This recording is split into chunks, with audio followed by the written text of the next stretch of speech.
United states of আমেরিকাতে একটা conference হয়েছিল। ওই কনফারেন্সটা হচ্ছে পৃথিবীর যত ধর্মগ্রন্থ আছে সবগুলো ধর্মগ্রন্থের 10 মিনিটের আবৃত্তি শোনানো হবে। কয় মিনিট? চিল্লায় বলেন। ওখানে গিয়েছে শ্রীমত ভগবত গীতা, গিয়েছে বাইবেল, ত্রিপিটক, দশাতীর, বেদ, পুরাণ, রামায়ণ, দীঘানিকায়া, ইয়াহবিস, সেকারডেটাল, Talmud, Torah, Old Testament, New Testament, Zend Avesta এবং আল্লাহর কোরআনও। কোন সুবহানাল্লাহ। চীনের প্রাচীন ধর্ম কনফুসিয়াসের পাণ্ডুলিপি গিয়েছে।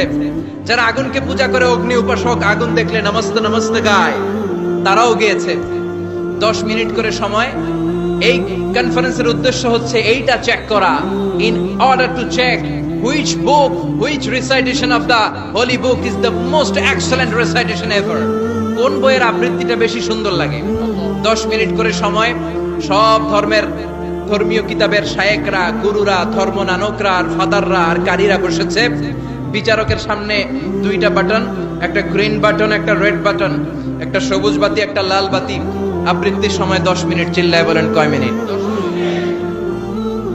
সবুজ বাতিতে চাপ দিলে আবৃত্তি শুরু, রেড বাটনে চাপলে আবৃত্তি শেষ। প্রথমে ডাকা হয়েছে শ্রীমত ভগবত গীতা।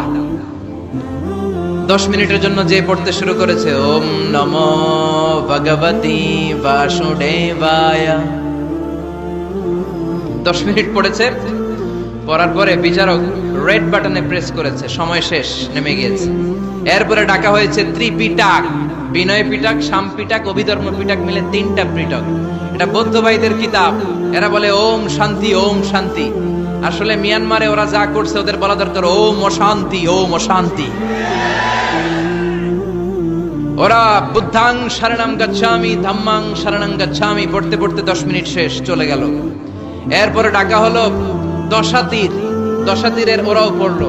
এরপরে ডাকা হলো গ্রন্থ সাহেব, পড়লো। জিন্দাবেস্তা পড়লো 10 মিনিট। এরপরে ডাকা হলো ভ্যাটিকান সিটির পোপকে। গত মাসে পোপ আসছিল না? এই পোপের আগের পোপ, তাকে ডাকা হলো to recite the Holi Bible for 10 minutes. 10 মিনিটের জন্য বাইবেল পড়তে আসেন। উনি এসে ওনাদের বাইবেল পড়ে গেল 10 মিনিটের জন্য। ওনার বাড়ি হচ্ছে ভ্যাটিকান সিটিতে, ইটালির রোমের মাঝখানে স্বায়ত্তশাসিত একটা আলাদা দেশ আছে। ওইখানে শুধু পোপরা থাকে, যারা বিয়ে টিয়ে না করে খ্রিস্টানদের ফাদার, প্রোটেস্টান্ট, অর্থোডক্স আর রোমান ক্যাথলিক, ওরা সেইখানে রাজ্য স্থাপন করেছে। গোটা বিশ্বের খ্রিস্ট ধর্মকে তারা চালায়। তারা 10 মিনিট সব ধর্ম গ্রন্থের আবৃত্তি এবং তেলাওয়াতের পরে সর্বশেষে মুসলমানদের ধর্মগ্রন্থ কোরআন আবৃত্তি করার জন্য ডাকা হয়েছে। এসেছে মিশরের কারি Abdul Basit ibn Abdus Samad. যারা ওনার তেলাওয়াত শুনেছেন দেখবেন উনি তেলাওয়াত করে আবার সময় নেয়, আধা মিনিট শ্বাস নেয়, আবার লম্বা দম নিয়ে তাল লয় নিয়ে টান দেয়, আবার পিছন থেকে টান দেয়। তাকে ডাকা হলো now the representative of Muslim community Abdul Basit ibn Abdus Samad will now recite the holy book Quran for 10 minutes. মিশর থেকে আসা মুসলিম জাতির প্রতিনিধি তাদের ধর্মগ্রন্থ কোরআন নিয়ে এবার 10 মিনিট তেলাওয়াত করবে। কয় মিনিট? উনি দাঁড়িয়ে রাখেন না, ক্লিন শেভ, পাতলা একটা চাদর আর জুব্বা পরে চলে এসেছে মাইকের সামনে। এসে আউযু বিল্লাহি মিনাশ শাইতানির রাজীম বলে টান দিয়েছে। সময় কয় মিনিট? উনি সূরা ফাতিহা পড়তে সময় নিয়ে নিছে 13 মিনিট। শ্রীমত ভগবত গীতাওয়ালারা হাততালি দেয়, সময় শেষ, কোরআন গেছে। কিন্তু কি আজীব তামাশা, বিচারক তো লাল বাতি চাপে না। বিচারককে লাল বাতি চাপার বিষয়টা ভুলিয়ে দিয়েছে কে? কেউ যেটা পারে না সেটা পারে কে? আব্দুল বাসিত কয় এই তো সুযোগ পাইছি আমি। বিচারক যেহেতু লাল বাতি চাপে না, আমি আরেকটা সূরা ধরি। উনি কোরআনের সবচেয়ে সুন্দর সূরা, সূরা আর রহমান তেলাওয়াত শুরু করলেন। উনি উনার গলায় আল্লাহ যত সুর দিয়েছিলেন সব সুর, দরদ, আদর ঢেলে দিয়ে সুরের ঝংকার তুলে পুরো কনফারেন্সকে মাতিয়ে দিলেন। 15 মিনিট হয়ে যায়, বিচারক লাল বাতি চাপে না। 20 মিনিট, 25 মিনিট, 30 মিনিট হয়ে যায়, লাল বাতি চাপে না। এদিকে অর্গানাইজিং কমিটির প্রধান চেয়ার থেকে উঠে এসে বিচারকের গায়ে ধাক্কা দিয়ে বলে, এই man, what's the hell are you doing here? What's wrong with you? Why aren't you pressing the red button? লাল বাতি চাপুস না কেন? ওরে ধাক্কা দেওয়ার পরে বিচারক ভূত দেখার মতো চমকে উঠছে। কি? হ্যাঁ, লাল বাতি, নীল বাতি, কোন বাতি? কোন বাতি? হুশ নাই। ওর হুশ নিয়ে গেছে কে? আবার যখন আব্দুল বাসিতের তেলাওয়াতের দিকে তাকায় আবার বেহুশ। না পেরে বিচারক দাঁড়িয়ে বলে, ও Abdul Basit ibn Abdus Samad, come from Egypt, there is no time limit for you, recite as much as you wish. O Abdul বাসিত, আজকের এই প্রতিযোগিতায় তোর জন্য তেলাওয়াতের কোনো সময় নাই, তোর যত মনে চায় তুই পড়ে যা। 40 মিনিট সময় ধরে গোটা মুসলিম বিশ্বের অহংকার, মিশরের সবচেয়ে বড় কারি আব্দুল বাসিত ইবনে আব্দুল সামাদ গলার সব দরদ আর সুর উজাড় করে কনফারেন্স রুমে সূরা আর রহমান তেলাওয়াত করলেন। কনফারেন্স শেষ হলো, ওই বিচারকের বিরুদ্ধে মামলা হলো 3টা। কয়টা? যেহেতু আন্তর্জাতিক কম্পিটিশন, আন্তর্জাতিক আদালতে মামলা, সুইজারল্যান্ডের দি হেগে মামলা। হ্যান্ডকাফ পরিয়ে বিচারককে নেওয়া হয়েছে। মাননীয় আদালত বলে, why made you partiality between the books? You have given to Bible 10 minutes. You have given to Srimata Bhagavata Gita 10 minutes. You have given to Tripitaka 10 minutes. Why have you given extra 30 minutes for Quran? সব ধর্মগ্রন্থরে 10 minute দেওয়ার কথা, বাইবেলরে দিলি 10, শ্রীমত ভগবত গীতারে দিলি 10, ত্রিপিটকরে 10, কোরআনরে অতিরিক্ত 30 minute, মানে আগের 10 আর 30 minute 40 minute দিলি কেন?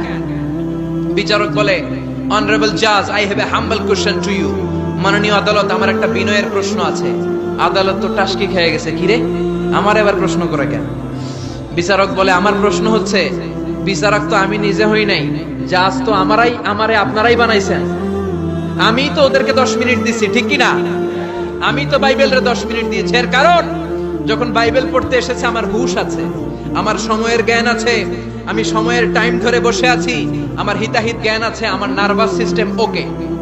10 মিনিট শেষ, আমি রেড বাটনে চেপেছি, উনি নেমে গিয়েছে, বাইবেলকে ডেকেছি, বাইবেল শেষ, শ্রীমত ভগবত গীতাকে ডেকেছি, গীতা শেষ, ত্রিপিটককে ডেকেছি।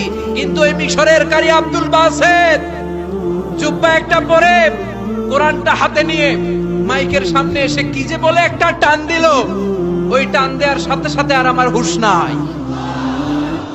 আমি কি সাগরের উপর, নাকি মহাশূন্যে, নাকি জমিনের অতল গহ্বরে? আমি কোথায় বসে আছি, আমি কোথায় দাঁড়িয়ে আছি, আমি নিজেই জানি না। আমার সময়ের কোনো জ্ঞান নাই, আমার হিতাহিত বুদ্ধি নাই, আমার নার্ভাস সিস্টেম ফল ডাউন করেছে, আমার শরীরে ভাইব্রেশন শুরু হয়েছে, কাঁপুনি শুরু হয়েছে। মাননীয় আদালত, যখন একটা মানুষের হিতাহিত জ্ঞান থাকে না, যখন একটা মানুষের সময়ে কোনো বিবেক বুদ্ধি থাকে না, যখন কারো নার্ভাস সিস্টেম ফল ডাউন করে, কি এক মন্ত্র সে পড়তে শুরু করলো, আমার হুঁশ সে কেড়ে নিল, আমি কিছুই বুঝতে পারছি না। যখন আমি আমার সাথে নাই, যখন আমার হুঁশ নাই, যখন আমার নার্ভাস সিস্টেম ফল ডাউন করেছে, এরকম একটা পরিস্থিতিতে যখন আমি medically unfit, how can I press the red button? You answer me. কেমন করে আমি লাল বাতি চাপবো তুমি বলো? প্রিয় ভাইয়েরা, আপনারা যারা আইন নিয়ে পড়াশোনা করেন তারা জানেন, কেউ যদি মেডিকেলি আনফিট থাকে তার কোনো বিচার হয় না, ঠিক কিনা? পাগল খুন করলেও বিচার নাই, ঠিক কিনা?